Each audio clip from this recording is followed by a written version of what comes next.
Samus, aka Tiz, and this is The Force Always. Welcome to the show. Let's get on with the show tonight. Now, later on in the show, there will be a review on my behalf of Thor: Love and Thunder. That's right, Thor: Love and Thunder. There's the collector drink cup, the old collector drink cup. Look at that, huh? Woo!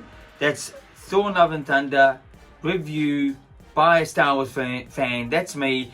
For later on the show in the review section. Anyway, let's get on with the show. Let me just start off. I have been away for, as usual, a bit more than a week. This is a weekly show. I've had to unfortunately deal with some very tragic events in my life.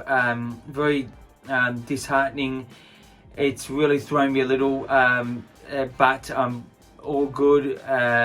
Just some friends in my life. It's a bit hard to go through, but anyway, just to let you know, I'm sure you're not worried, but don't worry. I'll keep rocking on, as they say. But anyway, so let's get on with the news. Star Wars Celebration in London. Tickets are now on sale. That's right, they're on sale. You can get them now on their website, www.starwarscelebration.com. You'll be able to find them there. It's in London, so it's not in America this time. It's going to be in London. It's going to be next year.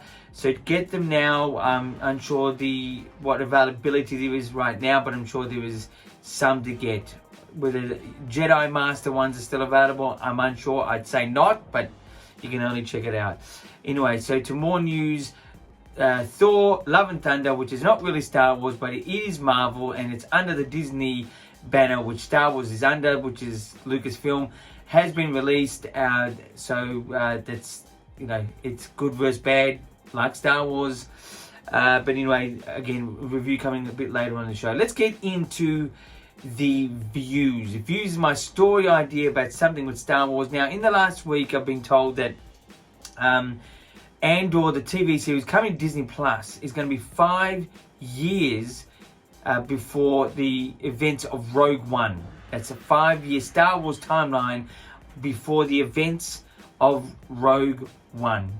So basically how they're going to do it is they're going to do the first 4 years in the first season with 3 episodes each by a director each. That's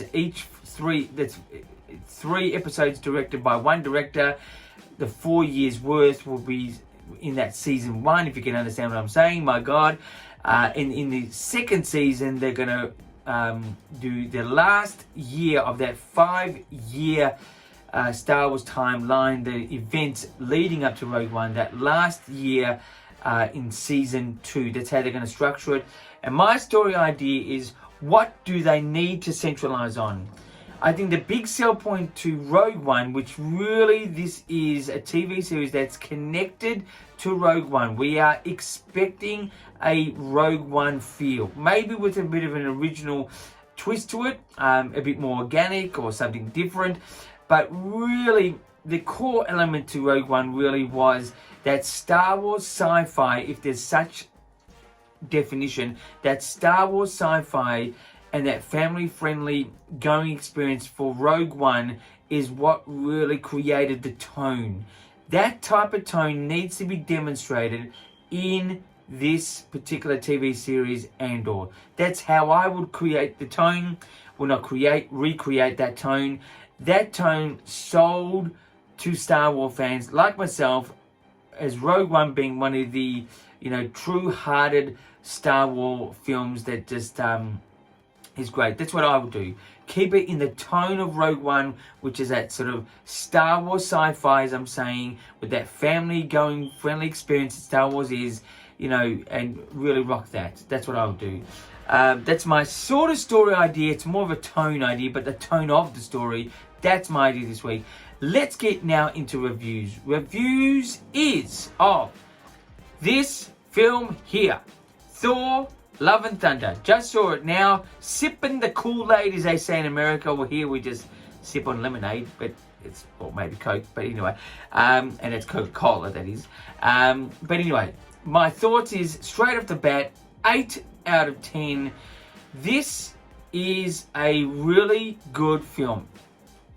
The structure of the story of this film is beautiful. It starts, it goes, and ends well. It has a great story structure. Wawa Tatiti, I don't know his name, my God. He has really embraced the idea of telling a story. And not just that, being, Australian, and most of the filming, or big parts of the filming, was filmed just above where I'm living in Queensland, that's up north. I'm in Melbourne, which is down south.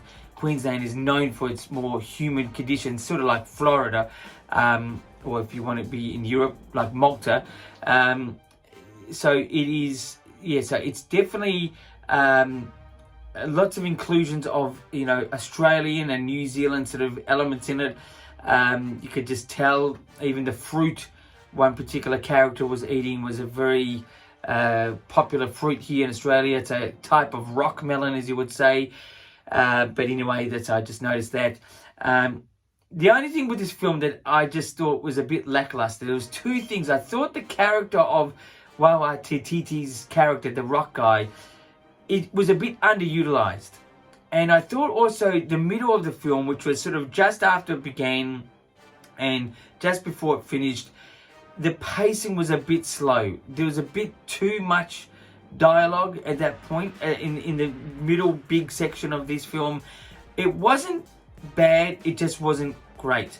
The love story was, was a classic love story. It did sort of climax, but in a funny way of putting it, but it just lacked a little. But the whole film, its look, its idea, its rock music inclusion was really good. The after credit scenes, for a hardcore Marvel and comic book fan, enthusiast, they will love it. For me, it was good, but I just, it was good. But for anyone, it's enjoyable. But, and you'll be surprised with them. So I think, stick around for that. There's one just after it ends and one at the very, very end, as they've been traditionally doing. So 8 out of 10 from a Star Wars fan for Thor, Love and Thunder. It's great to see it on the big screen. It is a good story, even though the middle gets a little bit slow. And Wawa Tatiti's name, I can't get correct still. His character was could have been a bit utilized a bit better, in my opinion. So that's the review for Thor, Love and Thunder. Anyway, so let's get into now that was reviews. Let's get into interviews. Interviews is my interviews 2Q, which is 2 questions I asked myself for you guys out there. First question: what can Star Wars or Lucasfilm learn from Thor and Love and Thunder? Well, they can actually learn that the director they've got coming up for their opening project for the next Star Wars film, the first film that will be released will be a Wawa Tititi's directed, maybe written film, that they have got a winner. This guy just does it right. He's got enough quirkiness, enough reality, and enough passion, enough emotion. He just gets it right. He can do an independent sort of type of film like that Rabbit film he did. He can do a blockbuster like Thor and get it right. I just think he's on the right track. Lucasfilm is on the right track. That's what Star Wars can learn. They are on the right track with the next released film. I think it's a great opening directed and or written film for the next Star Wars film to be done by this guy, which I'm not going to say his name again because I'm going to get it wrong once again. But anyway, that's what they can learn. But the second question: what can Star Wars or Lucasfilm not learn from this film? Not to do. I think if Star Wars gets a bit too dialogue without using an increased emotion in the dialogue, if they're going to use a lot of dialogue, it needs to have a lot of emotional weight to it.